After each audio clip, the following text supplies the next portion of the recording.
নমস্কাৰ। আজি আমি গৈ আছোঁ গুৱাহাটী প্ৰেছ ক্লাবলৈ। ইয়াত এটা অনুষ্ঠান হ'ব আজি।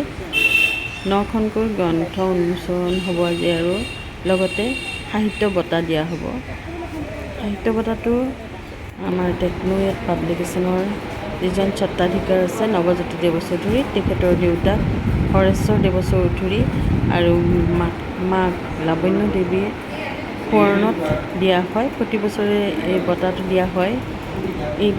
এইবাৰো দিবলৈ মনস্থ কৰিছে আৰু এয়া আমি প্ৰেছ ক্লাবলৈ গৈ আছোঁ। আমাৰ ঐতিহাসিক প্ৰেছ ক্লাব, যিটো ইয়াত কতজন মনীষীৰ, কতজন শিল্পীৰ, সাহিত্যিকৰ ইয়াত স্মৃতি খোদিত হৈ আছে, তাৰ সীমা সংখ্যা নাই। বিশেষকৈ বেছিভাগ ইয়াত ভূপেন হাজৰিকাৰ ফটোৱে সন্নিৱিষ্ট কৰা আছে। চাই থাকিলে যেন হেঁপাহ নপলাব আমাৰ এই শিল্পীসকলক। এইসকলে আমাৰ পথ প্ৰদৰ্শক, এইসকলে আমাক বাট দেখুৱাই নিছে, আগলৈও বাট দেখুৱাই থাকিব এইসকলেই। তেওঁলোকৰ আশাসুধীয়া প্ৰচেষ্টাত আমাৰ সংস্কৃতি, আমাৰ সাহিত্য, আমাৰ সামাজিক জীৱন সকলো সুন্দৰভাৱে মসৃণ গতিত পৰিচালিত হৈ আছে আৰু তেখেতসকলৰ যি অৱদান আমি সেয়া অস্বীকাৰ কৰিব পাৰোঁ জানো? এই প্ৰেছ ক্লাবটো তাৰ স্বাক্ষৰ বহন কৰি থকা নাইনে? ইয়ালৈ আহিলে সেইকাৰণে আমি নষ্টালজিক হৈ যাওঁ।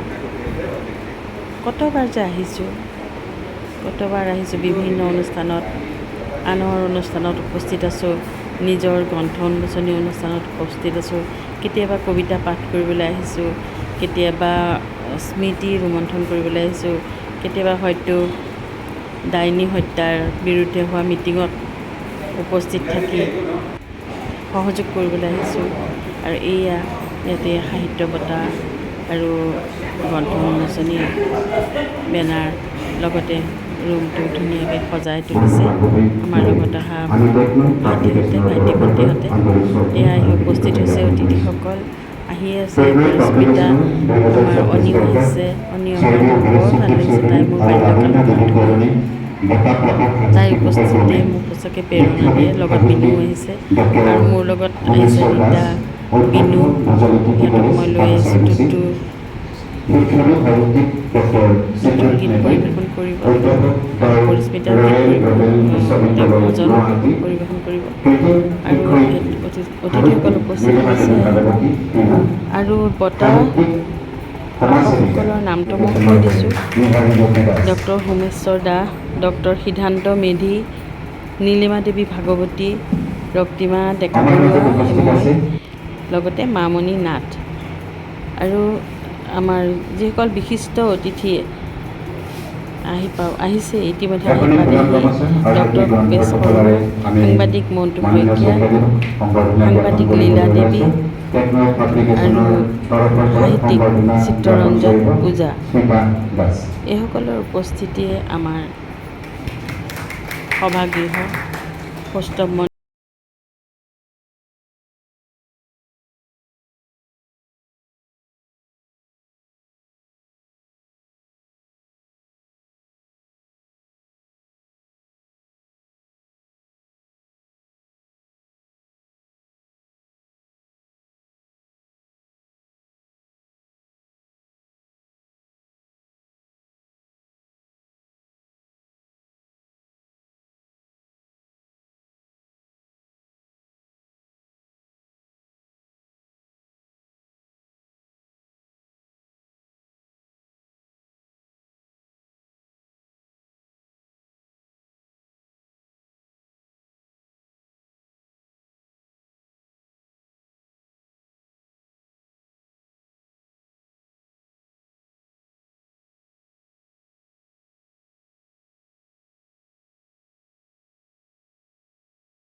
তেখেতৰ দুখন গ্ৰন্থ, এখন এই হৈছে শিক্ষা সংস্কৃতি গ্ৰন্থত বিজ্ঞান 9খন আৰু গ্ৰন্থ অসমীয়া উন্মোচন লোকসাহিত্যৰ কৰিবলৈ লগত লৈছে অপৰাজিত। একেলগতে মঞ্চত বিশিষ্ট অতিথিসকলে।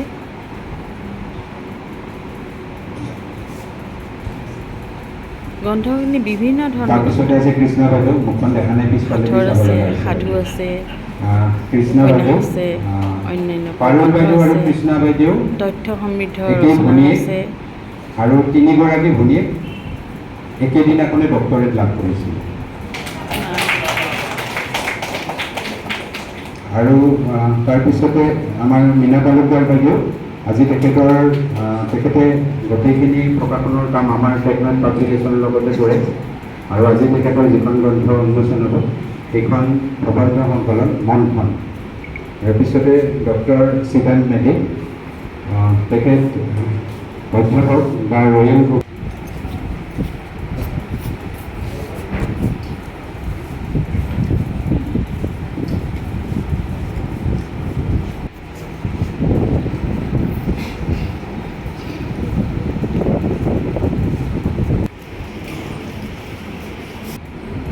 মঞ্চত উপস্থিত বিশিষ্ট শিক্ষাবিদ ডক্টৰ ভূপেশ শৰ্মা ছাৰ,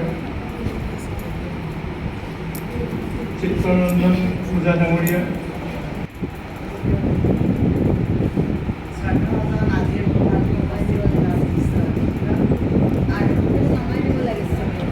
লীলা দেৱী এগৰাকী সাংবাদিক আছিলে আৰু সুন্দৰ সাহিত্য ৰচনা কৰে আৰু নিজক মানে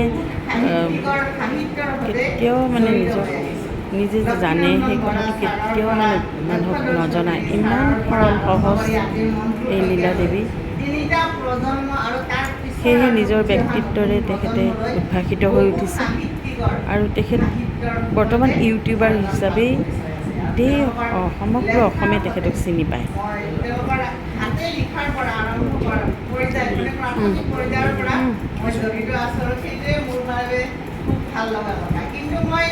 বিশেষকৈ মহিলাসকলৰ মাজত তেখেত বহুত জনপ্ৰিয়।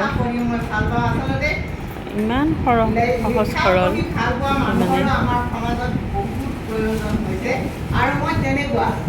মই আনৰ লেখা পঢ়ি বেছি ভাল পাওঁ। গতিকে আজি ইয়াত উপস্থিত থকা সমূহ লেখকক আন্তৰিক ধন্যবাদ জনাইছোঁ। লেখা এটা লিখি তাক প্ৰকাশ কৰিবলৈ যিটো মানে আনন্দ, সেই আনন্দ লেখক এজনে যেনেকৈ অনুভৱ কৰে, প্ৰাথমিক পৰ্যায়ৰ পৰা সেই বস্তুখিনিৰ সৈতে যিয়ে জড়িত হৈ থাকে তেওঁলোকে কিন্তু সেইখিনি কথা সিমানখিনি আন্তৰিকতাৰে অনুভৱ কৰিব পাৰে। মনটোৱে যেতিয়া প্ৰথম লেখা আৰম্ভ কৰিছিল আৰু মনটোৱে যেতিয়া প্ৰথমখন কিতাপ আমাৰ নাম অৱশ্যে উল্লেখ কৰিছিল এই গোটেই কথাখিনি মনটোৰ নিচিনা বহুত লেখকৰ গ্ৰন্থ প্ৰকাশৰ সেই মুহূৰ্তৰ সেই আনন্দৰ ছবিসমূহ আমাৰ মনত আজিও সজীৱ হৈ আছে।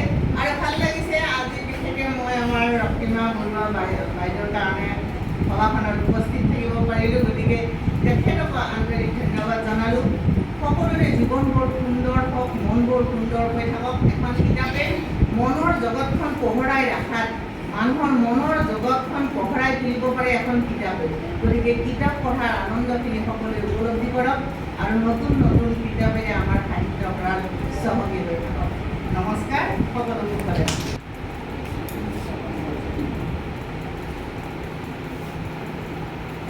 এয়া বঁটা প্ৰদান অনুষ্ঠানটি আৰম্ভ হৈছে।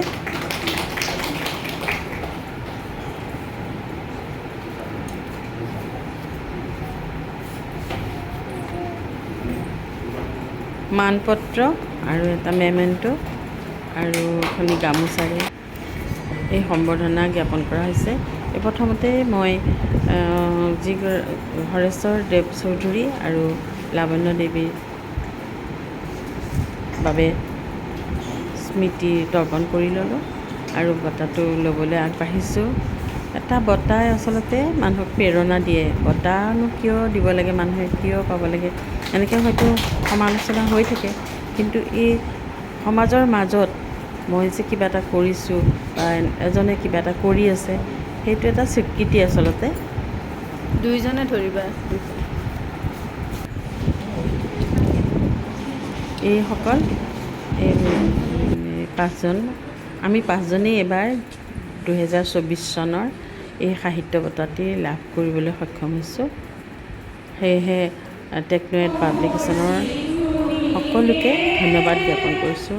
আৰু এতিয়া আমি অসম সংগীতৰে সামৰণি মাৰি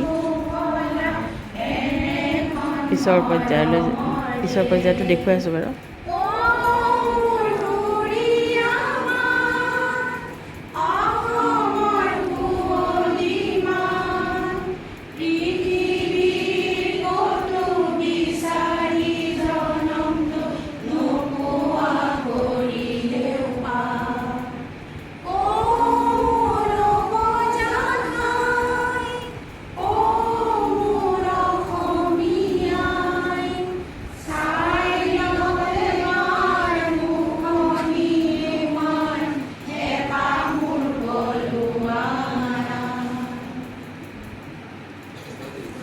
ইয়াতে সভাৰ কাম সামৰণি পৰিলে, যদিও আচলটো আছেই, আমাৰ খাবতো লাগিবই। ইমান দিনটো সকলো আহিছে, আলহীসকলক আপ্যায়ন কৰিবই লাগিব। এইখন আমি টেষ্টি টিফিন নামৰ যিখন ৰবীন্দ্ৰ ভৱনৰ সন্মুখত আছে হোটেল, নিৰামিষ ভাতেই ব্যৱস্থা হ'ল।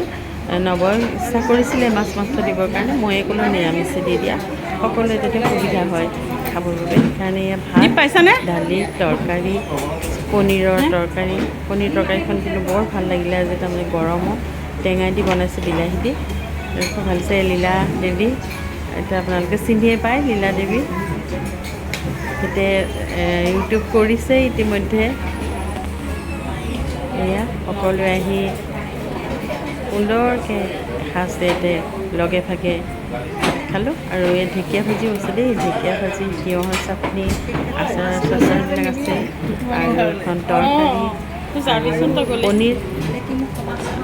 এয়া এসাঁজ খাই আমি সকলোৱে আজি দিনটোৰ সামৰণি মাৰিলোঁ। খুব এটা সুন্দৰ দিন, সকলোৰে খুব আনন্দ কৰিলোঁ আজি। আৰু ঘৰলৈ আহি দেখিলোঁ আমাৰ এইকেইটা, মোৰ নাতি ডাব্বু আৰু তাৰ বন্ধু ৰাজু, দিনটো আজি বোলে সিহঁত দুটাই খেলি আছে। মই অকণ বোলো ভাগ লওঁ, সেইকাৰণে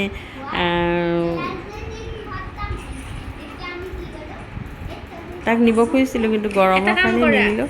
সি বন্ধু পাইছে আৰু তাৰ বন্ধু পালে তাক কোনে লাগে, কোনে কৰে। সেইকাৰণে দুয়োটা মানে খেলি আছে আজি দিনটো। মই কৈ থৈ গৈছিলোঁ অকণ পঢ়িবা বাৰু, জানো পঢ়িছে নে নাই এতিয়া গম নাপাওঁ বাৰু। এই আনন্দটো দেখিলে খুব ভাল লাগে, এনেকৈ খেলি থাকিলে উৎপাত কৰি থাকক, মানে কিয় যে ইমান ভাল লাগে সিহঁতে বহি থাকিলে জানো ভাল লাগিব বাৰু। সিহঁতে খেলি থাকিলেই ভাল লাগে, দুষ্ট কৰক যিমান পাৰে, আনন্দ উপভোগ কৰক। ভিডিঅ'টো ইমানতেই সামৰণি মাৰিছোঁ।